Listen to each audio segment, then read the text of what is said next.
Spine surgery తర్వాత అన్ని పనులు చేసుకోవచ్చా? చేసుకోలేమా? యెస్. అన్ని పనులకి మీరు యథావిధిగా ఇంతకు ముందులాగా వెళ్ళొచ్చు. దానికి ఒక ప్రోటోకాల్ ఉంటుంది. ఎన్ని వీక్స్ తర్వాత, ఎన్ని రోజుల తర్వాత ఏ టైప్ ఆఫ్ పనులు మళ్ళీ మీరు రెజ్యూమ్ చేసుకోవచ్చని మీరు ఒక స్పైన్ సర్జన్ దగ్గర చేయించుకుంటే ఆ డాక్టర్‌తో మీరు రెగ్యులర్ ఫాలో అప్స్‌లో ఉంటే మీకు చెప్తారు.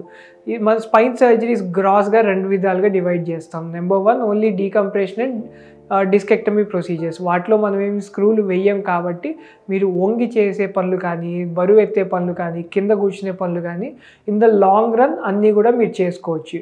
రెండోది మన స్పైన్ ఫిక్సేషన్ ప్రొసీజర్స్. వీళ్ళల్లో మనకి ఎండ్ రేంజ్ ఆఫ్ మోషన్ అంటాం. అంటే మనకి ముందుకు వంగితే లాస్ట్ 5 డిగ్రీస్ 10 డిగ్రీస్ ఎఫెక్ట్ అవ్వచ్చు. కానీ అవి మనకి డే టు డే యాక్టివిటీస్‌లో మనకి అవసరం పడదు. సో వీళ్ళలో మనం ఏంటంటే ఆ end range of motion effect అయినా కూడా హిప్ రేంజ్‌లో మనకి ఉంటుంది కాబట్టి చేసుకోవచ్చు. అథ్లీట్స్ వాళ్ళు చేసుకోలేరు.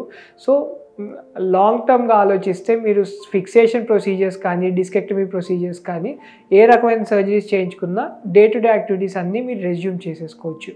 Thank you.